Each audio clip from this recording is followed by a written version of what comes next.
A nerdy son, neglected by his wealthy parents throughout his life, was denied even the most basic necessities. Now his successful tech business has them accusing him of fraud and begging for his forgiveness. Hi everyone, I'm using a throwaway account because I don't want to clutter my main one. So I, 27 meters, launched my own business a year ago with the help of a couple of my college friends. We've been doing really well financially and are currently making a profit. A few days ago, my estranged parents, both 54, who hadn't spoken to me since I graduated, finally reached out. They asked if they could join as partners in my business because they wanted to invest in it. But I declined their offer. I didn't consult my friends because they were well aware of my strained relationship with my parents, and I wanted to keep them out of my business affairs. My parents had always neglected and belittled me while I was growing up, despite being the kind of child most parents would be proud of. Both of them were quite wealthy.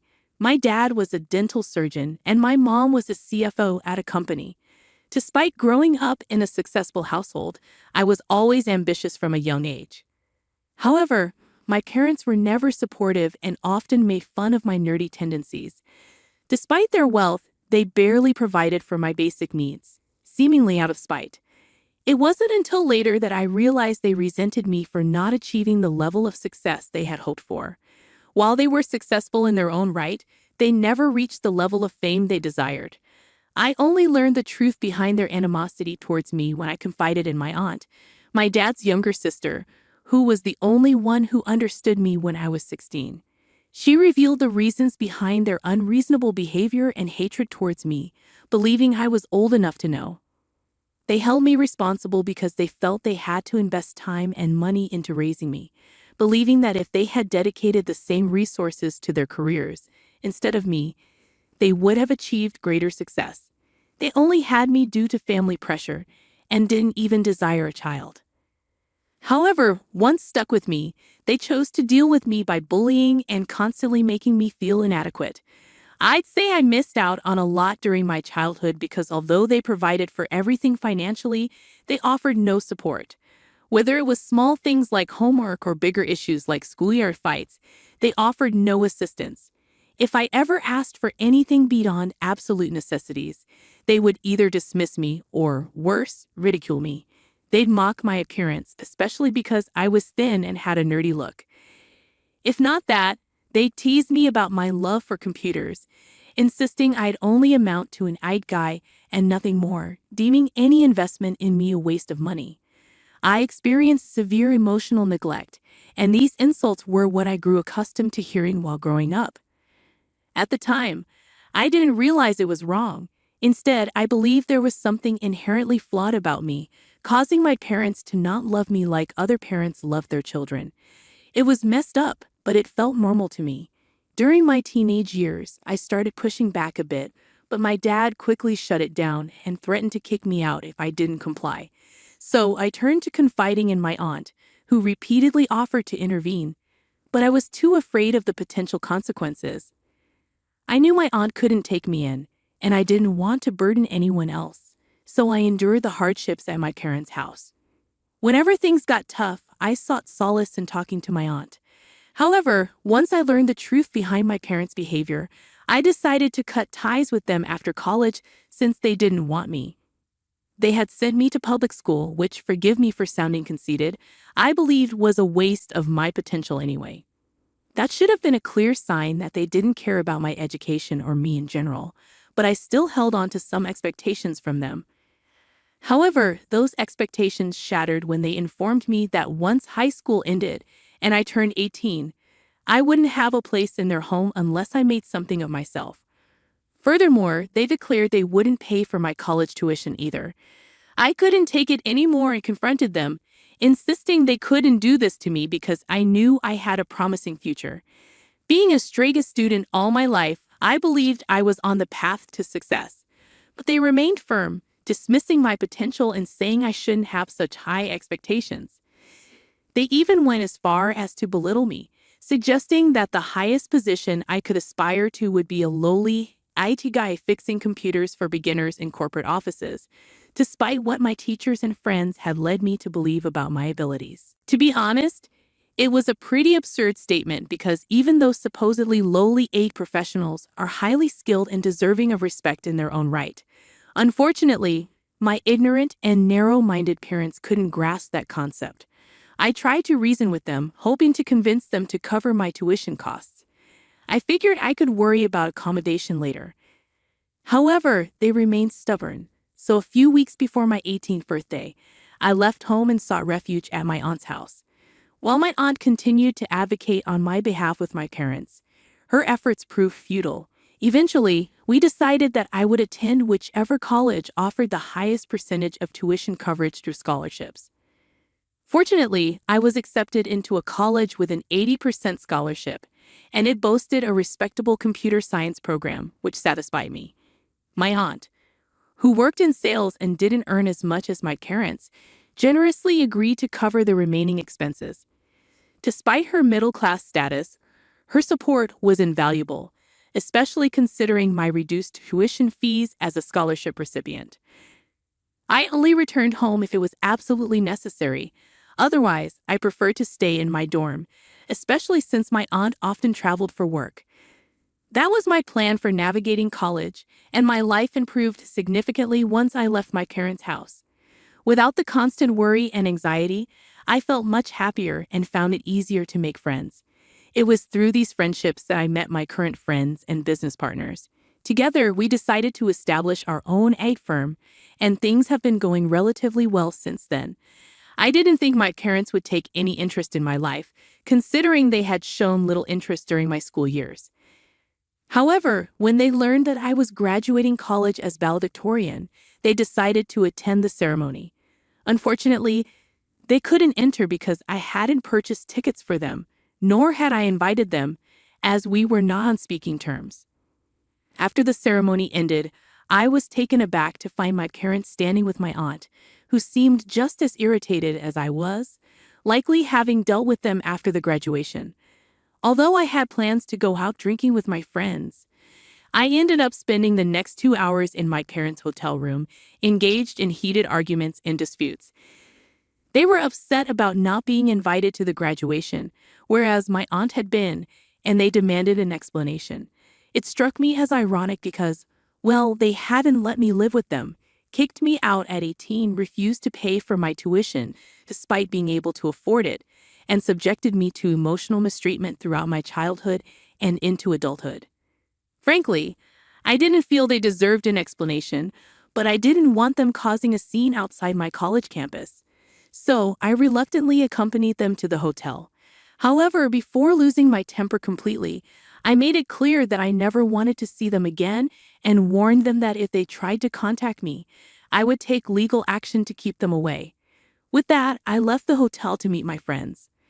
I made it clear to my friends that I wouldn't let my parents ruin what should have been a joyous day for me.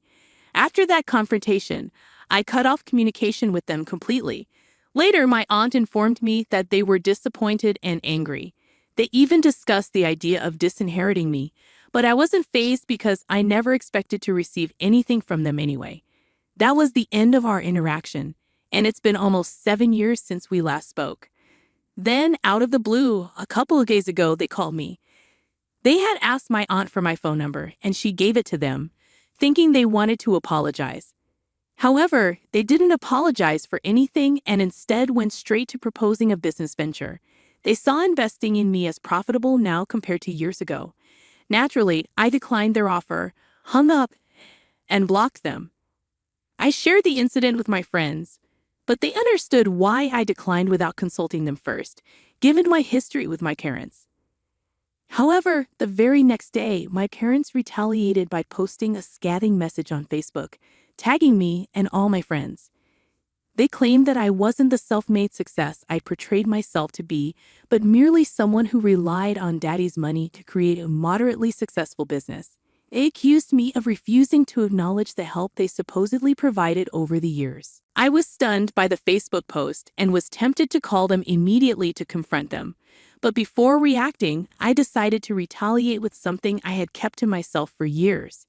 During my teenage years, when I still lived with them, I had recorded several videos documenting my daily life with my parents.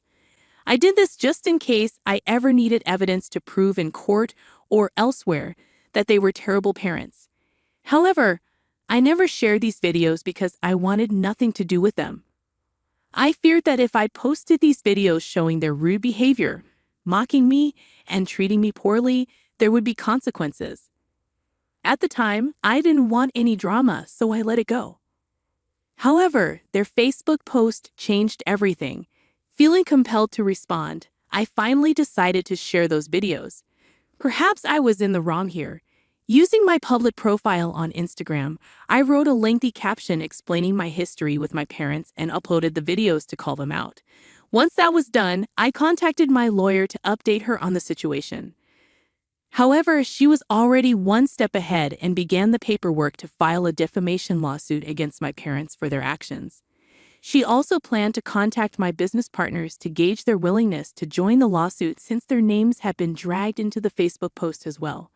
Several comments had already appeared on their post from some of my relatives and friends of my parents, applauding the exposure and vowing never to work with us again, providing us with solid grounds for legal action. I forwarded those screenshots to my attorney for future reference and informed my business partners so they could stay informed. After completing these steps, I waited for my parents to reach out, expecting them to beg for forgiveness. A few days later, they did call me, but not to apologize. Instead, they demanded an apology from me, claiming I had made a mistake by posting those videos.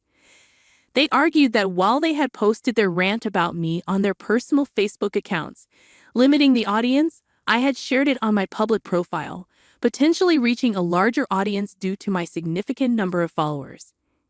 They insisted I take down the post immediately because people were already sending them hateful messages, and some were even threatening them. They warned that this could ruin their careers, as the videos portrayed them poorly, and if their employers saw the posts, they would face serious consequences. Feeling defensive, I asserted that they deserved what was happening and promptly ended the call. However, I archived their posts and switched off my phone for a while.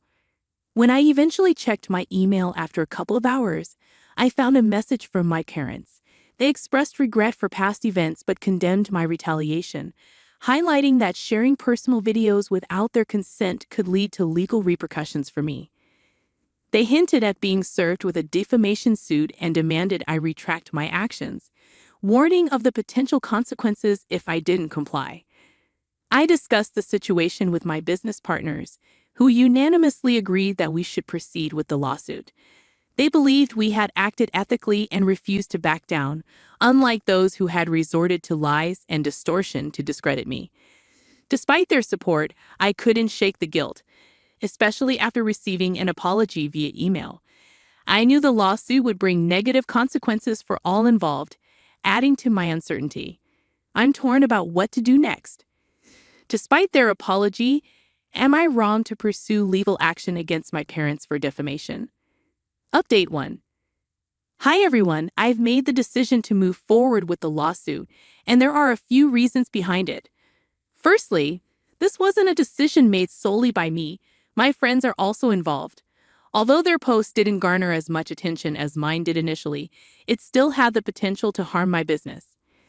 Their intention was to tarnish my reputation and that of my firm, so I believe pursuing defamation is justified. Moreover, their apology doesn't hold much weight, as it seemed more about protecting their own careers rather than genuine remorse. Reflecting on my past, I realize I've often avoided confronting my parents due to fear, even into my late 20s. It took comments from some of you to make me realize just how many opportunities I've had to speak out, but didn't due to that fear. However, I now understand that I hold the power, and it can't intimidate me anymore. Despite their apology, which felt insincere, I'm determined to proceed with the lawsuit. I've been accommodating for too long, especially to people who don't deserve it.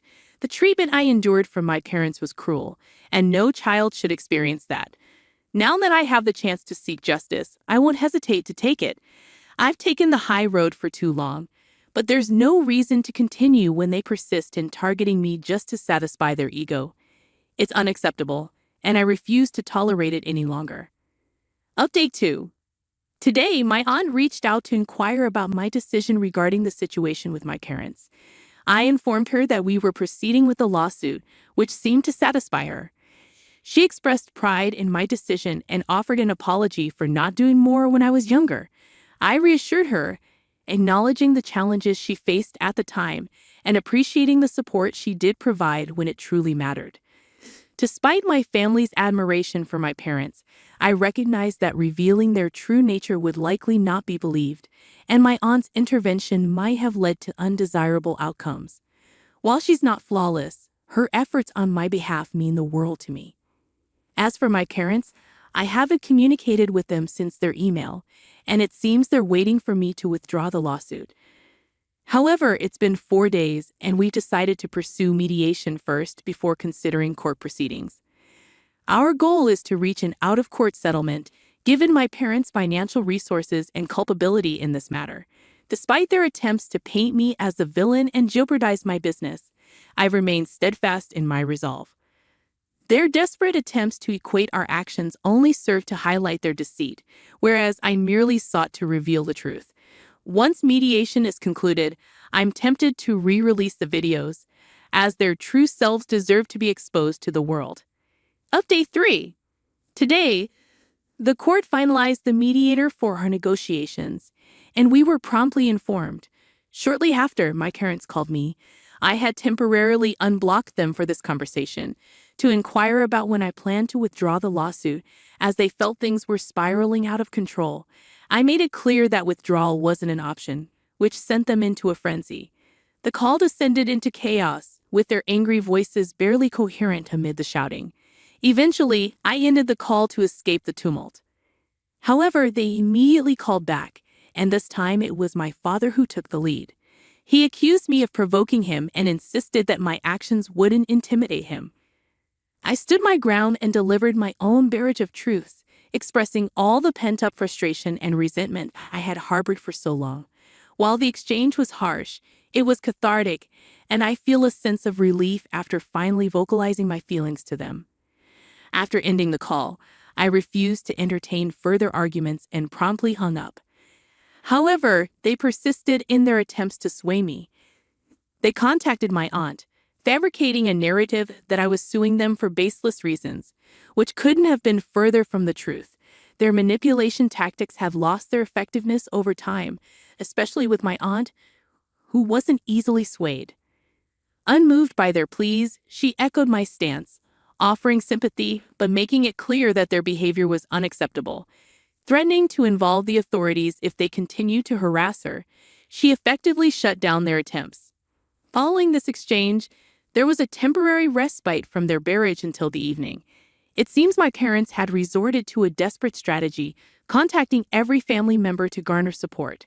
Consequently, I received a flood of identical messages from various relatives, all echoing my parents' false narrative. It was painfully obvious that my parents had orchestrated this campaign, hoping to pressure me into relenting. Their concerted efforts to salvage the situation only served to highlight their desperation now that they realized the gravity of their predicament. Update 4. The proceedings have commenced, and we're currently on a lunch break. I'm jotting this down while riding the subway. Despite my parents' aggressive demeanor, it's evident that they're on the losing end. If they want to avoid court, they'll need to acquiesce to our terms. I'm fortunate to have such supportive friends and business partners who stood by me throughout this ordeal. Their unwavering support means the world to me. Just moments ago, one of my friends offered a listening ear, recognizing the emotional toll this situation has taken on me. Despite the challenges posed by my parents, I'm grateful for the blessings in my life, including loving friends and an aunt who cares deeply for me.